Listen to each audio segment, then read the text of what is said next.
La noche de Navidad, mi hijo entregó las llaves de un auto nuevo a su suegro, y a mí me dio una canasta básica del supermercado, frente a toda la familia, frente a todos los invitados, como si yo fuera un proyecto de caridad, como si mis 69 años de sacrificio valieran menos que una bolsa de arroz y frijoles. Me llamo René Armando Galván, tengo 69 años y viví toda mi vida en México, trabajando con las manos, la espalda doblada y el corazón entregado a un solo propósito: darle a mi hijo Javier todo lo que yo nunca tuve. Y esa noche de Navidad, mientras sostenía esa canasta en mis manos temblorosas, entendí que había criado a un extraño. Antes de continuar, quiero pedirte algo. Si esta historia te está llegando al corazón, si alguna vez te has sentido invisible o menospreciado por quienes más amas, suscríbete a este canal. Estamos construyendo una comunidad de 1000 almas que entienden que la dignidad no tiene precio. Déjame un comentario diciéndome desde qué parte del mundo me estás escuchando. Necesito saber que no estoy solo en esto, que tú también entiendes. Ahora sí, déjame contarte cómo llegué a ese momento. La cena de Navidad fue en casa de don Heriberto, el suegro de Javier, una mansión enorme en una zona exclusiva de la ciudad, con luces navideñas que parecían de película, y una mesa que podría alimentar a 50 personas. Yo llegué con mi mejor camisa, planchada con mis propias manos esa mañana. No era nueva, pero estaba limpia, impecable. Carla, mi nuera, me recibió con esa sonrisa fría que había perfeccionado desde que se casó con mi hijo. «Hola, don René, qué bueno que pudo venir». Pudo venir, como si fuera una opción, como si no fuera el padre del hombre que ella había jurado amar. Javier estaba ocupado con su suegro, don Heriberto, un empresario de esos que hablan fuerte y se ríen más fuerte todavía. Tipo corpulento, reloj de oro en la muñeca, puro en la mano. El tipo de hombre que Javier admiraba ahora. El tipo de hombre que yo nunca fui. «Papá». Javier finalmente me vio. Me abrazó, pero fue uno de esos abrazos rápidos de compromiso. «Pensé que no vendrías». «¿Por qué no vendría?», pregunté. «Es Navidad, es familia». «Claro, claro». Ya estaba mirando hacia otro lado, hacia donde su suegro lo llamaba con la mano. Me senté donde me indicaron, al final de la mesa, lejos de Javier, lejos de Carla, entre personas que no conocía y que tampoco tenían interés en conocerme. Uno de los invitados me preguntó a qué me dedicaba. «Trabajé toda mi vida en construcción», dije con orgullo. «Levanté edificios con estas manos». Asintió educadamente y se volteó hacia la persona del otro lado. No hubo más preguntas.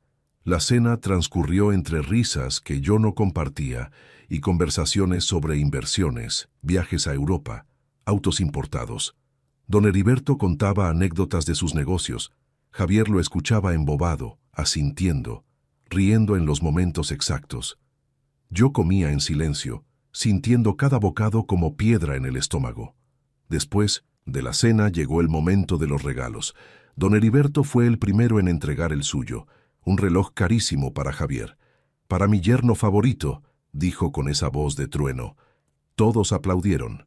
Carla le dio a su padre un viaje a Cancún, todo pagado, más aplausos. Y entonces Javier se puso de pie. «Yo también tengo regalos», anunció. Tenía esa sonrisa nerviosa de quien está a punto de hacer algo grande. Sacó un sobre y se lo entregó a don Heriberto. «Para usted, don Heriberto, un pequeño detalle de agradecimiento por todo lo que ha hecho por nosotros». Don Heriberto abrió el sobre. Sus ojos se iluminaron. «¿Las llaves? Javier, esto es...» «El auto que vimos el mes pasado. Está afuera». La sala explotó. Gritos, abrazos. Don Heriberto le dio palmadas en la espalda a mi hijo como si acabara de ganar un campeonato. Salieron todos al jardín a ver el vehículo.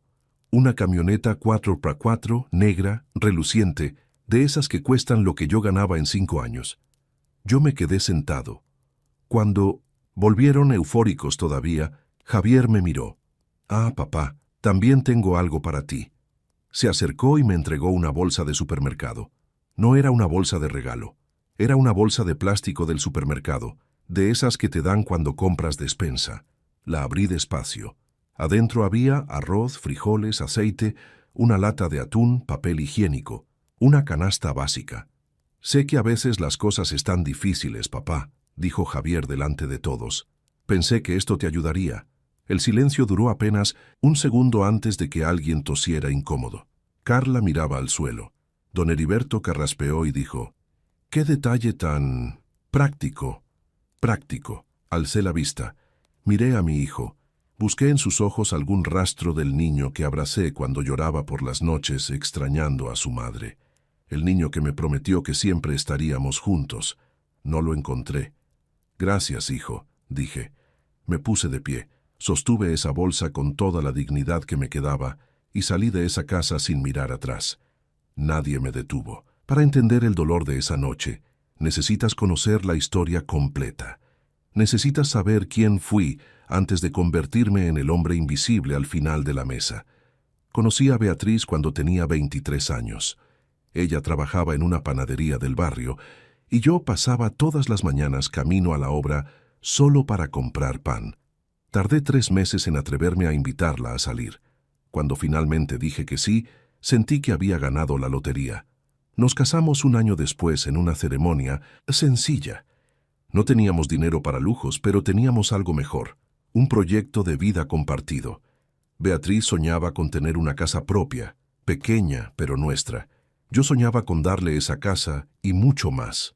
Trabajaba en construcción, como te dije, desde que amanecía hasta que oscurecía. Levantaba muros, cargaba bultos de cemento que pesaban más que yo, mezclaba concreto bajo el sol inclemente del mediodía mexicano. Las manos se me llenaron de callos. La espalda empezó a dolerme antes de los 30, pero nunca me quejé, porque cada peso que ganaba era un ladrillo más cerca de nuestro sueño. Beatriz quedó embarazada a los 2 años de casados. El día que me dijo la noticia, lloré. Lloré de felicidad, de miedo, de responsabilidad. «Vamos a darle todo», le prometí. «A este niño no le va a faltar nada». Y cumplí esa promesa. Javier nació un 15 de marzo. Pequeño, arrugado, perfecto. Lo sostuve en mis brazos y sentí que mi vida finalmente tenía un propósito absoluto. Ya no trabajaba solo, para Beatriz y para mí. Trabajaba para él, para su futuro, para que tuviera las oportunidades que yo nunca tuve. Pero la vida, esa maestra cruel, tenía otros planes. Cuando Javier tenía apenas 7 años, Beatriz comenzó a sentirse mal. Cansancio constante, pérdida de peso, dolores que no se iban con nada. Los doctores tardaron meses en diagnosticarla. Cáncer de páncreas, etapa avanzada. Le dieron 6 meses de vida. Gastamos cada peso que teníamos en tratamientos. Vendí el terrenito que había comprado para construir nuestra casa. Pedí prestado a amigos, a familiares, a quien quisiera escucharme. Los médicos hacían lo que podían, pero la enfermedad era más fuerte. Beatriz duró 8 meses, 2 más de lo que pronosticaron, porque ella era una guerrera. Pero se fue. Se fue una madrugada de noviembre, con mi mano sosteniendo la suya, mientras Javier dormía en la sala del hospital. Tenía que ser fuerte, por él. Me quedé viudo a los 32 años, con un niño de 7 que no entendía por qué mamá no volvía a casa. Me tocó ser padre y madre. Me tocó levantarme más temprano para prepararle el desayuno antes de irme a la obra. Me tocó aprender a planchar sus uniformes escolares, a hacerle las tareas, a consolarlo cuando lloraba por las noches. No fue fácil. Hubo días en que la tentación de rendirme era enorme, días en que el cansancio era tan profundo que apenas podía mantener los ojos abiertos. Pero cada vez que miraba a Javier, encontraba fuerzas. Él era mi razón de existir. Cuando Javier tenía 10 años, una compañera del trabajo me presentó a su hermana. «René, necesitas rehacer tu vida», me decía. «El niño necesita una mamá». Pero yo no quería reemplazar a Beatriz, y Javier tampoco quería. Intenté salir un par de veces con mujeres que me presentaban, pero siempre había algo que no funcionaba. Al final, dejé de intentar. Mi vida era Javier, solo Javier. Trabajaba doble turno cuando podía, a veces en 3 obras distintas en una semana. Sábados, domingos, días, festivos. No importaba. Cada peso extra iba directo a la educación de mi hijo, porque Javier era inteligente, brillante incluso. Sacaba buenas calificaciones sin mucho esfuerzo. Sus maestros me decían: «Don René, este niño tiene futuro, tiene que ir a la universidad». Y yo me prometí que iría. Aunque tuviera que matarme trabajando, Javier iría a la universidad. Los años pasaron. Javier creció. Se convirtió en un joven apuesto, educado, ambicioso. Entró a estudiar administración de empresas en 1960, una universidad privada. Yo vendí el único auto que tenía, un vehículo viejo pero funcional, para pagar el primer semestre. Después conseguí un préstamo, después otro. «Papá, no tienes que hacer esto», me decía Javier a veces. «Puedo trabajar y estudiar». «Tú concéntrate en estudiar», le respondía. «De lo demás me encargo yo». Y me encargué. Trabajé hasta que la espalda me gritaba que parara, hasta que las rodillas me fallaban al subir escaleras, hasta que los médicos me dijeron que tenía que bajar el ritmo o mi cuerpo no aguantaría. Pero Javier se graduó, con honores. Conseguí un traje prestado, me senté en esa ceremonia de graduación y lloré cuando llamaron su nombre. Lloré por Beatriz, que no estaba ahí para verlo. Lloré por todos los sacrificios que habían valido la pena. Lloré porque mi hijo lo había logrado. «Esto es por ti, papá», me dijo ese día, mostrándome el título. «Nada de esto habría sido posible sin ti». Lo abracé fuerte. «Ahora ve y conquista el mundo, mijo». Y lo hizo. Javier consiguió un trabajo excelente en una empresa grande. Empezó a ganar bien. Se compró ropa fina, un auto. Yo seguía en mi casita modesta, pero no me importaba. Él estaba bien. Eso era todo lo que importaba. Después conoció a Carla. Carla venía de una familia de dinero. Su padre, don Heriberto, era empresario, dueño de varias compañías. Carla era bonita, educada, pero había algo en su mirada que me incomodaba desde el principio. Una frialdad. Una forma de medir a las personas por lo que tenían y no por lo que eran. Pero Javier estaba enamorado. O eso creía él. Se casaron en una boda gigantesca que yo no pagué. Don Heriberto se encargó de todo. Yo fui invitado, claro, pero sentí que sobraba entre tanta gente elegante. Javier bailó con Carla, con su suegra, con las tías de ella. Conmigo bailó una pieza, una sola. Y a mitad de la canción, don Heriberto lo llamó para presentarle a alguien importante. «Perdón, papá, ya regreso», dijo. No regresó. Esa fue la primera vez que sentí que lo estaba perdiendo. Pero nada me preparó para lo que vendría después. Los primeros meses después de la boda, Javier todavía me llamaba. No con la frecuencia de antes, pero llamaba. «¿Cómo estás, papá? ¿Necesitas algo?» Yo siempre decía que no, que estaba bien, que no se preocupara. La verdad era que la jubilación de la construcción no me alcanzaba para mucho, pero había aprendido a vivir con poco. Compraba lo necesario, cocinaba mis propios alimentos, mantenía la casa limpia. No necesitaba lujos. Lo que necesitaba era a mi hijo. Pero las llamadas empezaron a espaciarse, una vez por semana, después cada 15 días, después solo cuando yo marcaba primero. «Perdón, papá, el trabajo está pesadísimo», me decía. «Don Heriberto me metió a la empresa familiar. Estoy aprendiendo el negocio». Don Heriberto, siempre don Heriberto. Intenté visitarlo en su nuevo departamento, un lugar lujoso en una torre de vidrio que me intimidaba solo de verla. El conserje me detuvo en la entrada. «¿A quién busca, señor?» «A mi hijo, Javier Galván». Me miró de arriba abajo, mi ropa vieja, mis zapatos gastados, mi piel curtida por el sol. «¿Tiene cita?» «Soy su padre». Llamó por el intercomunicador. Esperé 10 minutos parado ahí, sintiendo las miradas de la gente que entraba y salía. Gente con trajes caros, con bolsas de marca. Finalmente, Javier bajó. «Papá, ¿qué haces aquí?» «Venía a visitarte. Hace semanas que no sé de ti». Miró su reloj. «Estoy a punto de salir. Carla y yo tenemos una cena con los papás de ella. Solo quería verte un momento», suspiró. «Está bien. Sube rápido». Subimos al departamento. Era hermoso. Muebles modernos, televisión enorme, vista panorámica de la ciudad. Carla estaba terminando de arreglarse. Me saludó apenas. «Don René». Ni siquiera una sonrisa. «Mira, papá, tengo que cambiarme. ¿Necesitas algo específico?, preguntó Javier ya caminando hacia la recámara. No, solo quería verte, ver cómo estabas. Estoy bien, muy ocupado, pero bien. 20 minutos. Después ya me estaban despidiendo. Nos vemos pronto, papá. Te llamo. No llamó. Los meses pasaron y la distancia creció. Cuando lograba hablar con él, las conversaciones eran breves, superficiales. ¿Cómo está el trabajo, hijo? Excelente. Don Heriberto me está enseñando mucho, dice que tengo potencial. Don Heriberto otra vez. Me da gusto. ¿Y cuándo vienes a comer a la casa? Puedo preparar tu mole favorito. Ay, papá, está complicado. Tenemos muchos compromisos, eventos, cenas de negocios. Carla organiza muchas cosas con su familia. Con su familia, no con la nuestra, con la de ella. Intenté invitarlos para mi cumpleaños número 67. Llamé a Javier con 2 semanas de anticipación. Hijo, el 8 de octubre es mi cumpleaños. Nada grande, solo quería que vinieras a comer. Déjame revisar la agenda.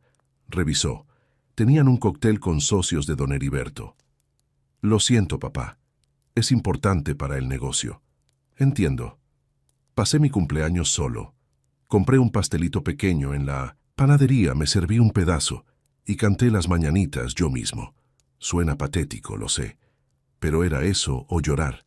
Elegí el pastel. Las reuniones familiares eran cada vez más raras. Cuando lograba ir a alguna, siempre era en casa de don Heriberto. Nunca en un lugar neutral, siempre en su territorio.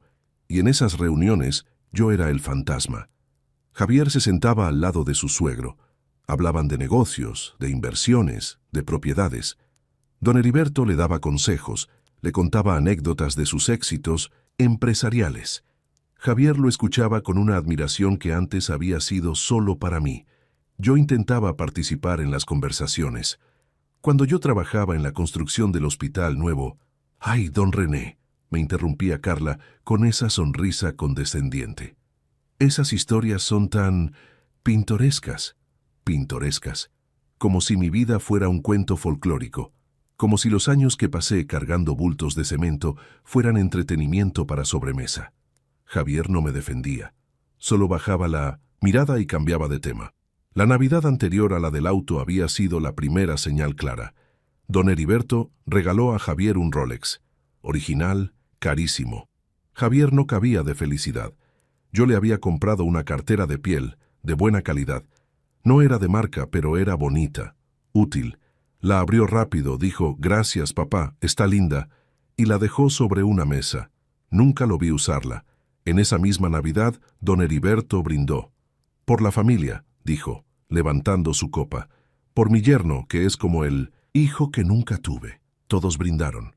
Yo sostuve mi copa, pero no bebí. El hijo que nunca tuvo. ¿Y yo qué era? ¿Qué había sido durante 37 años? Carla empezó a hacer comentarios sobre mi ropa, mi forma de hablar, mis modales. «Don René, ¿no quiere que Javier lo lleve a comprarse ropa? Hay tiendas con muy buenos precios». «Estoy bien así, gracias. Es que, no sé, a veces cuando salimos uno nunca sabe a quién se va a encontrar. La imagen es importante». La imagen. Mi imagen no era suficiente para ella. Una tarde Javier fue solo a visitarme. Pensé que finalmente tendríamos tiempo de calidad. «Papá, necesito hablar contigo». «Claro, hijo, siéntate. ¿Quieres un café?» «No, gracias.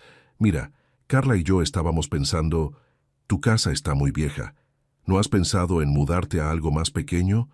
Más fácil de mantener». «¿Más pequeño?» «Hijo, esto ya es pequeño. Ya sabes, hay residencias para adultos mayores, lugares donde estarías con gente de tu edad, donde tendrías actividades». Me quedé helado. «¿Me estás pidiendo que me vaya a un asilo?»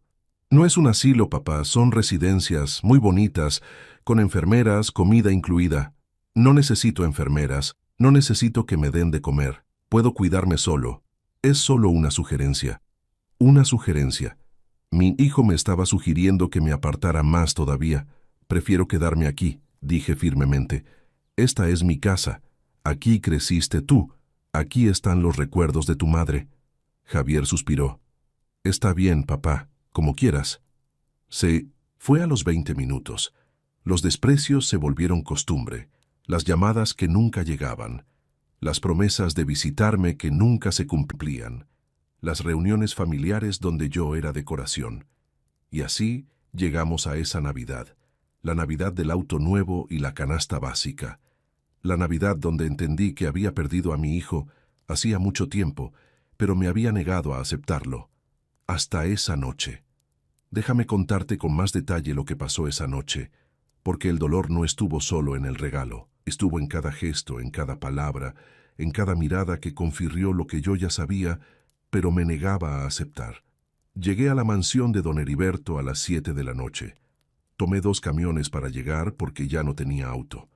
Me bajé a 2 cuadras y caminé el resto del trayecto con mi camisa planchada y un regalo envuelto para Javier, un libro de desarrollo empresarial que costó casi todo lo que me quedaba después de pagar los servicios del mes. La casa estaba iluminada como un palacio. Había ballet parking, sí, ballet parking para una cena de Navidad. Un joven con chaleco elegante me miró confundido cuando me acerqué caminando. ¿Viene a la cena de la familia Sepúlveda? Soy el papá del yerno, de Javier. Me miró dubitativo, pero señaló la entrada. Adelante. Entré y el contraste fue brutal. Todos los invitados vestían de gala. Las mujeres con vestidos largos, joyas brillantes. Los hombres con trajes que probablemente costaban más que todos mis ahorros. Yo con mi camisa de algodón y mi pantalón de vestir que había comprado 10 años atrás. Carla me vio primero. Su expresión lo dijo todo. Decepción, vergüenza, incomodidad. Don René llegó. No dijo, qué bueno que llegó, ni bienvenido. Solo llegó. Feliz Navidad, Carla. Igualmente, Javier está por allá con mi papá. Y se fue. Así, sin más. Me quedé parado en la entrada como un niño en su primer día de escuela, sin saber dónde ponerme ni qué hacer con las manos. Una mesera pasó ofreciendo copas de champán. Tomé una aunque nunca he sido de tomar. Javier estaba en medio de un grupo de hombres, todos riendo escandalosamente por algo que don Heriberto había dicho. Mi hijo reía con ellos, con esa risa exagerada que solo había visto en él desde que se casó. Me acerqué. Javier se volteó. Papá, llegaste.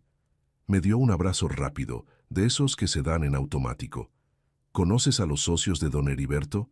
Los hombres me miraron como se mira un mueble viejo que alguien dejó en medio de la sala. Mucho gusto, dije extendiendo la mano.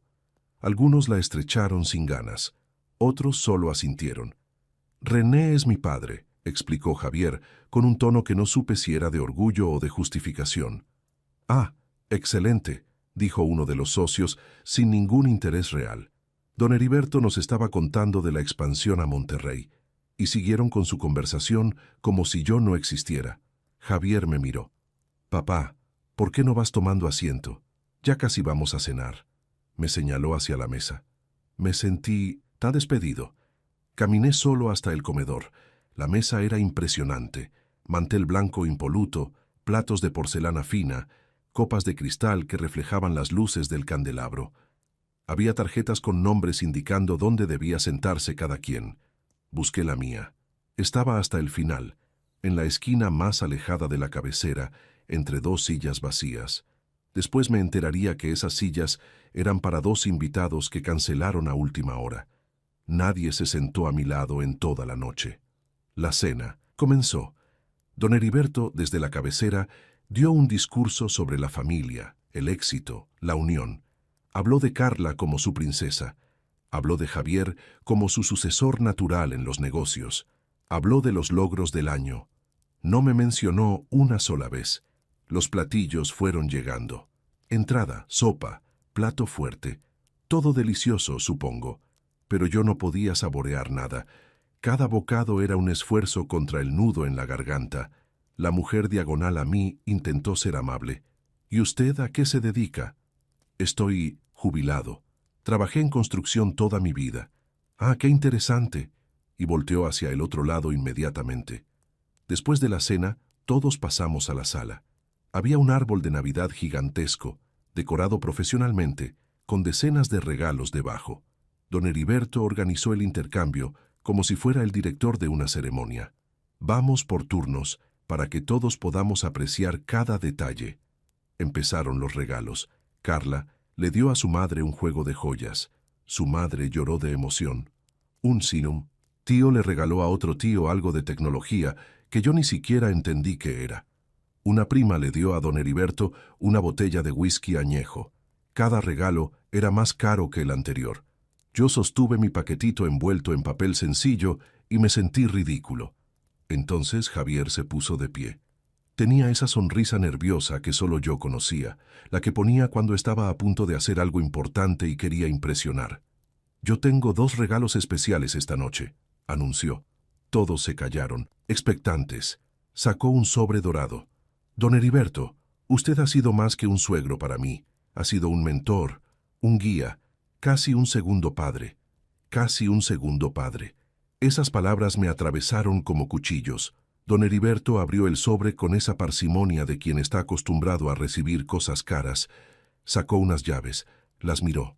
Sus ojos se abrieron como platos.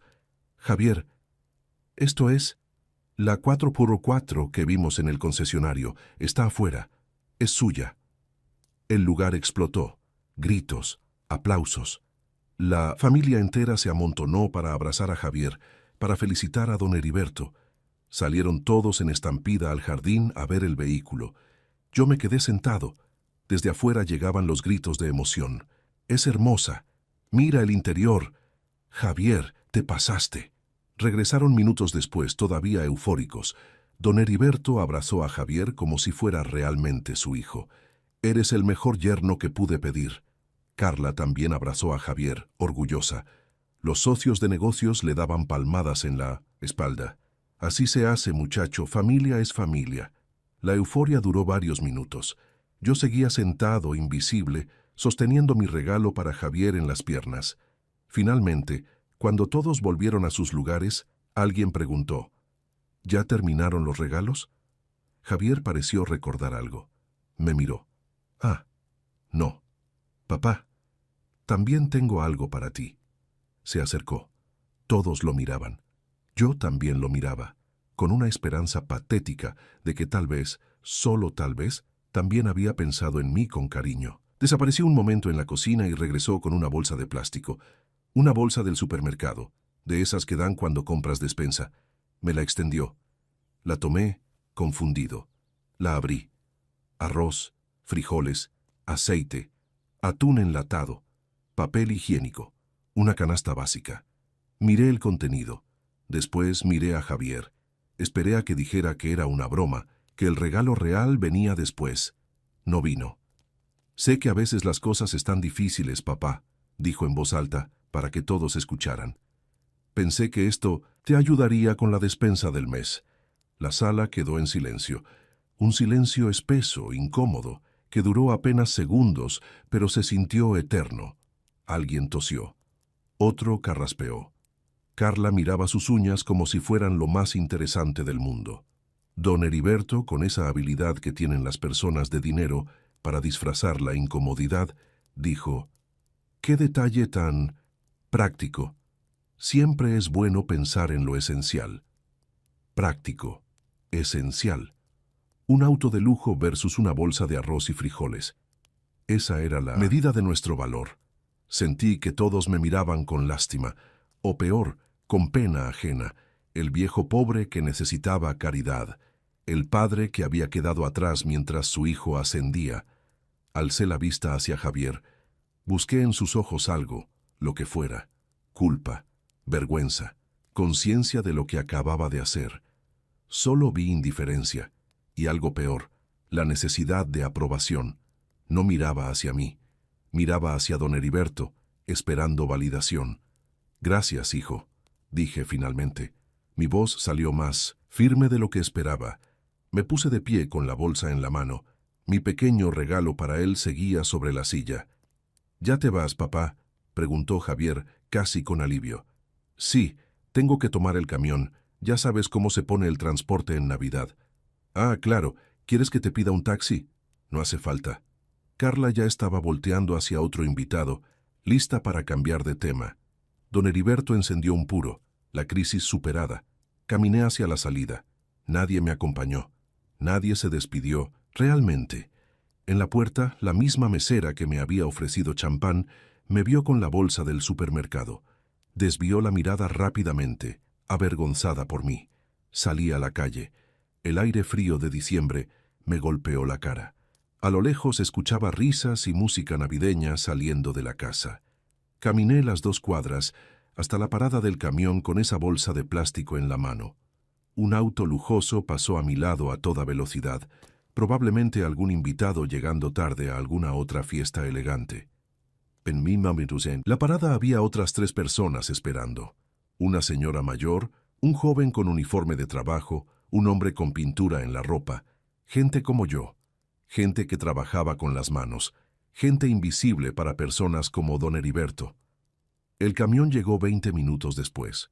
Subí, pagué mi boleto, me senté junto a la ventana.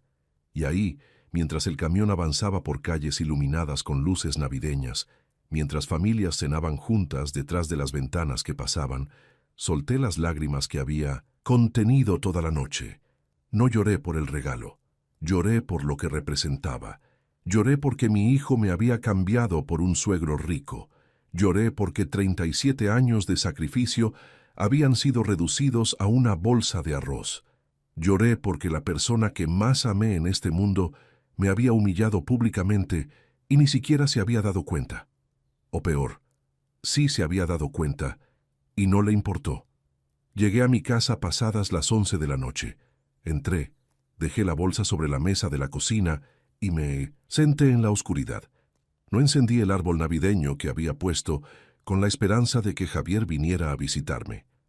No puse villancicos. No saqué la cena que había preparado por si acaso decidía pasar aunque fuera un momento. Solo me senté en mi silla vieja, en mi casa vieja, siendo un hombre viejo que acababa de entender una verdad devastadora. A veces criamos a nuestros hijos con tanto amor que olvidamos enseñarles gratitud. A veces les damos tanto que no aprenden el valor de lo que reciben. A veces, sin querer, nos convertimos en escalones que ellos pisan para subir y nunca miran hacia abajo para ver quién los sostuvo. Esa noche, la noche de Navidad, tomé una decisión. No iba a rogar más por el amor de mi hijo. No iba a seguir mendigando atención. No iba a aceptar migajas de quien yo le di el banquete completo. Esa noche, algo en mí cambió. Y aunque todavía no lo sabía, esa canasta básica sería el último insulto que aceptaría. Porque en los días siguientes, mientras Javier celebraba su éxito y su cercanía con don Heriberto, yo empezaría a prepararme, no para vengarme, sino para recuperar mi dignidad. Y a veces, recuperar tu dignidad tiene consecuencias que otros nunca vieron venir. Los días después de Navidad fueron extraños, silenciosos, como si el mundo se hubiera detenido. Javier no llamó, ni el 26, ni el 27, ni el 28. Supongo que estaba demasiado ocupado disfrutando su auto nuevo con don Heriberto, o tal vez en el fondo de su conciencia dormida sabía que había cruzado una línea. Yo tampoco llamé. Por primera vez en 37 años, dejé que pasaran los días sin buscar a mi hijo, sin inventar excusas para escuchar su voz, sin mendigar su tiempo, y en ese silencio empecé a pensar con claridad. Me senté en mi sala, esa sala modesta con muebles viejos pero limpios, y miré a mi alrededor. Esta casa la compré hace 25 años, con el dinero de la indemnización, cuando me accidenté en una obra. No es grande. 2 habitaciones, un baño, cocina, pequeña, pero es mía, pagada completamente. También tengo el terreno donde está construida, un lote de 200 metros cuadrados en una zona que, con los años, se ha revalorizado bastante. Constructores me han ofrecido comprarlo varias veces. Siempre dije que no porque aquí crecieron los recuerdos de Javier. Pero los recuerdos, descubrí esa semana, no te calientan cuando tus hijos te dejan en el frío. Me levanté y busqué en el closet de mi habitación una caja de metal vieja. La saqué, soplé el polvo y la abrí. Adentro estaban los documentos de mi vida, escrituras de la casa, un certificado de inversión que hice hace 15 años con una herencia pequeña que dejó un tío, la póliza de seguro de vida que mantuve todos estos años, y algo que Javier nunca supo que existía. Cuando Beatriz murió, su familia, que nunca fue cercana con nosotros, le dejó una herencia inesperada años después cuando falleció su padre. No fue una fortuna, pero fueron casi 800,000 pesos. Dinero que invertí, de forma conservadora, en un fondo de ahorro que ha crecido con el tiempo. Javier no lo supo porque cuando recibí ese dinero, él estaba en la universidad. Decidí no decirle para que no se distrajera, para que siguiera valorando el esfuerzo, el trabajo.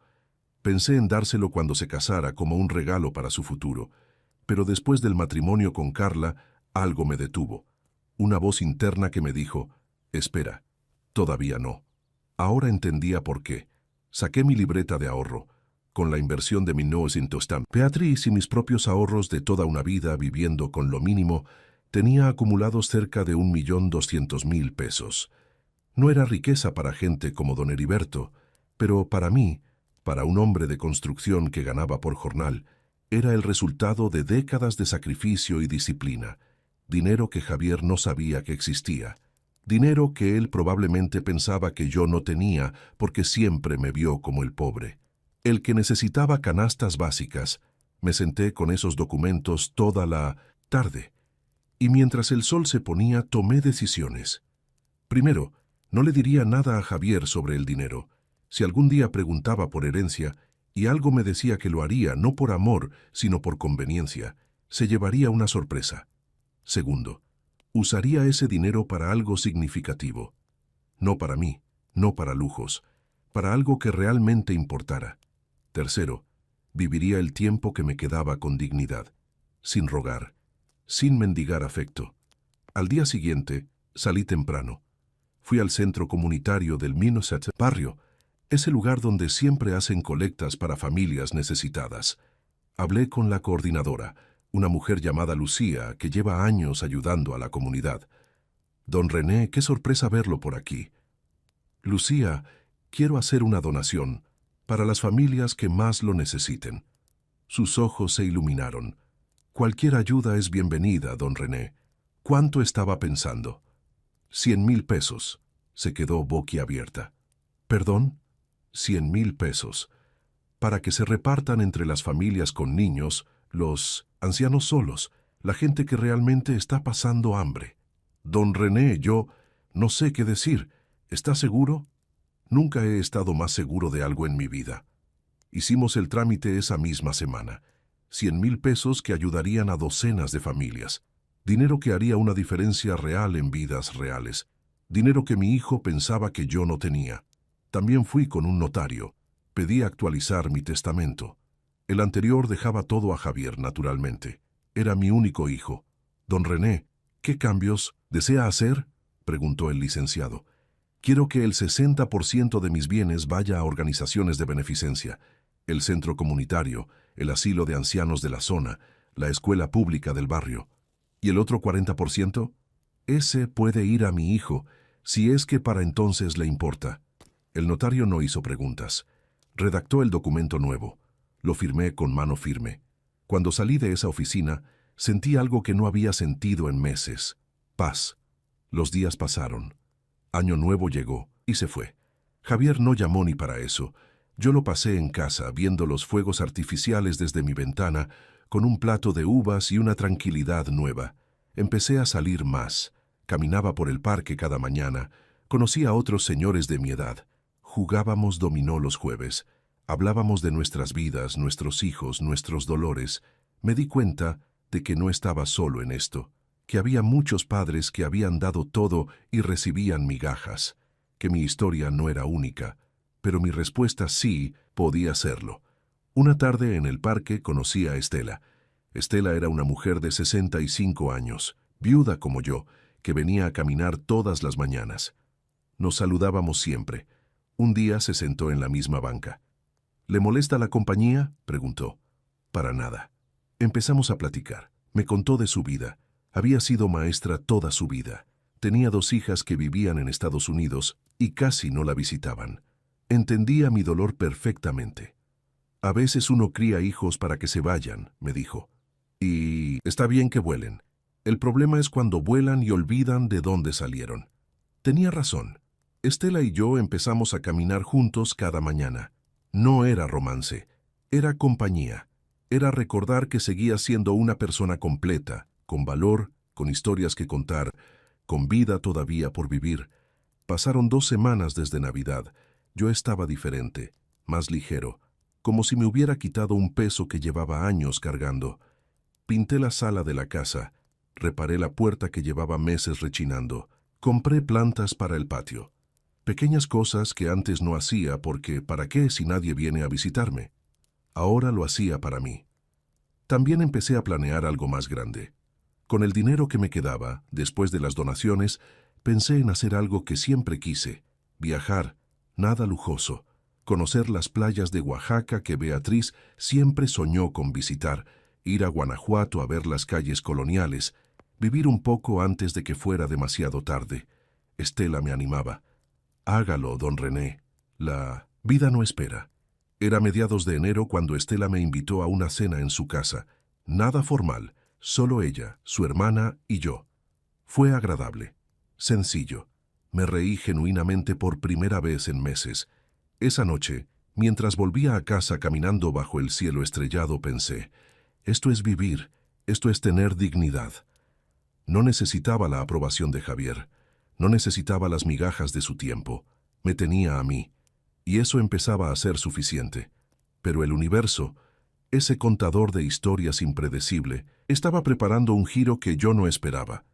Porque 3 días después, un viernes por la tarde, tocaron a mi puerta con desesperación. Y cuando abrí, ahí estaba él, Javier. Pero no era el Javier seguro, exitoso, indiferente de la Navidad. Era un Javier destruido, con ojeras profundas, ropa arrugada, ojos rojos. «Papá», dijo con voz quebrada, «por favor, necesito hablar contigo». Lo miré parado en el umbral de mi puerta. Mi hijo, el niño que cargué en brazos, que consolé en sus pesadillas, que aplaudí en cada logro. Y también el hombre que me humilló frente a una sala llena de extraños. «¿Qué pasó?», pregunté sin abrirle todavía. «¿Puedo pasar, por favor?». Me hice a un lado. Entró como animal herido, arrastrando los pies. Se dejó caer en el sofá y se cubrió la cara con las manos. Esperé. No iba a facilitarle esto. Finalmente habló. «Don Heriberto está en la ruina, papá». Me senté despacio en mi silla. «¿Cómo?». Todo se vino abajo. Los negocios, las inversiones, todo. Tenía deudas, ocultas, fraudes. Hay demandas, embargos. Lo están investigando por lavado de dinero. Las palabras salían atropelladas. Perdió las empresas, la casa, los autos, todo. Procesé la información. El imperio de don Heriberto desmoronándose. «¿Y tú?», dejé la pregunta en el aire. Yo invertí todo lo que tenía en sus negocios. Me convenció de meter mis ahorros, mi liquidación. Incluso pedí créditos. Dijo que íbamos a triplicar el dinero. Se rió amargamente. Triplicar. Lo perdí todo, papá. Todo. ¿Carla? Carla. Su voz se rompió. Carla me culpa. Dice que fui un idiota por confiar en su padre. Sus hermanos me odian. La familia completa está destruida. Y ella habla de divorcio. Guardé silencio. Había algo más. El departamento donde vivíamos era de don Heriberto. Está embargado. Tengo que desalojarlo en 2 semanas. No tengo dónde ir. No tengo dinero. No tengo nada. Ahí estaba, la razón real de su visita. «¿Y vienes a pedirme ayuda?», pregunté directamente. Levantó la cabeza. Tenía lágrimas en los ojos. «Papá, perdóname. Sé que no merezco tu ayuda después de cómo te traté. Después de lo de Navidad». Se atragantó con las palabras. «Fui un idiota, un hijo ingrato. Me dejé deslumbrar por el dinero, por los lujos, por sentirme parte de ese mundo». «¿Y te das cuenta de eso ahora? ¿Ahora que lo perdiste todo?». Sé cómo suena. Pero papá, necesito que sepas que sí me di cuenta antes. Esa noche de Navidad, cuando llegué a casa, Carla se burló. Dijo: «Le diste una canasta básica, qué vergüenza». Y algo dentro de mí supo que ella tenía razón, que había sido cruel, pero estaba tan metido en ese mundo, tan cegado por casi un segundo padre, Lo interrumpí. Bajó la cabeza, avergonzado. Javier, ¿sabes cuántas noches trabajé doble turno para pagar tu universidad? ¿Sabes cuántas comidas me salté para que a ti no te faltara nada? ¿Sabes cuántas veces mi cuerpo me suplicó que parara, pero seguí porque tenías un futuro por delante? Lo sé. Papá. No, no lo sabes, porque si lo supieras jamás me habrías entregado una bolsa de arroz mientras le dabas un auto a un hombre que solo conoces hace 3 años. Se quebró completamente. Sollozó como no lo hacía desde niño. Perdóname. Por favor, perdóname. Lo dejé llorar. No lo consolé. No me moví. Cuando se calmó un poco, habló otra vez. Papá, sé que no tengo derecho a pedirte nada, pero puedo quedarme aquí unos días. Solo hasta que consiga trabajo, hasta que me restablezca. No, tengo a dónde ir. Ahí estaba la pregunta, la que me temía y esperaba a la vez. Me levanté despacio. Fui a la cocina. Preparé 2 tazas de café. Volví y le extendí una. Gracias, murmuró. Me senté de nuevo. Bebí mi café despacio midiendo mis palabras. Javier, ¿qué crees que hice estos 15 días desde Navidad? Me miró confundido. No sé. Supongo que estar aquí. Doné 100,000 pesos a familias necesitadas. Sus ojos se abrieron. 100,000. Papá, ¿de dónde? ¿Creías que realmente necesitaba tu canasta básica? Dejé que la pregunta flotara. Tu madre dejó una herencia cuando murió su padre.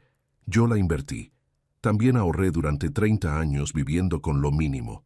Tengo esta casa pagada. Tengo dinero guardado. Se quedó paralizado.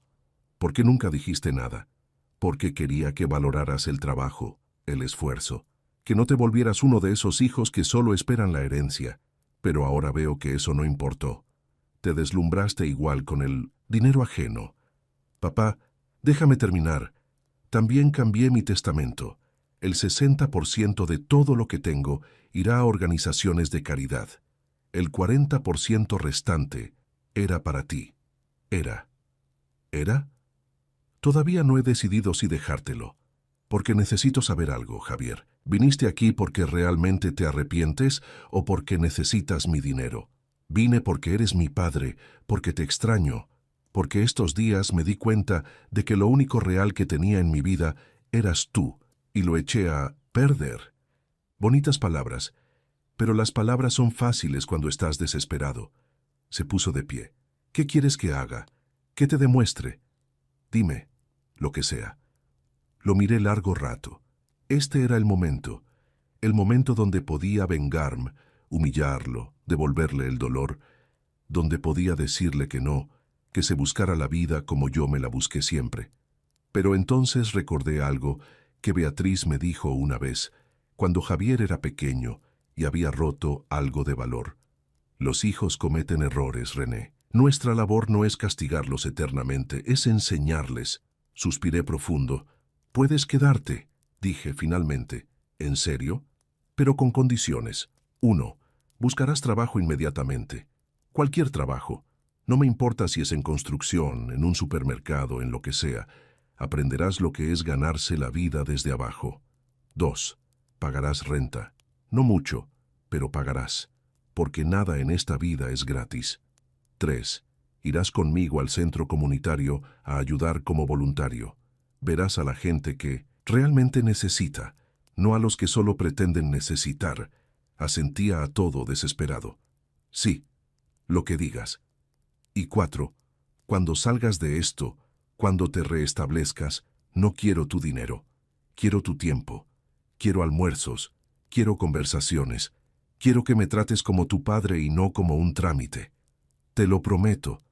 Las promesas se cumplen, Javier. No se dicen. Lo sé. Lo voy a cumplir.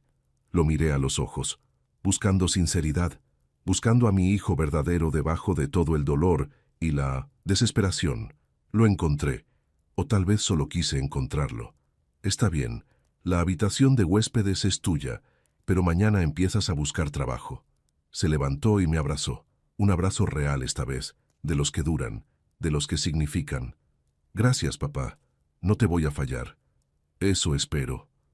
Pero mientras lo abrazaba, una parte de mí se preguntaba, ¿Lo hacía por amor o por costumbre? ¿Lo perdonaba o solo no sabía cómo dejarlo ir? El tiempo lo diría. Javier se quedó en mi casa. Los primeros días fueron incómodos. Él dormía hasta tarde, desmotivado. Yo lo despertaba temprano.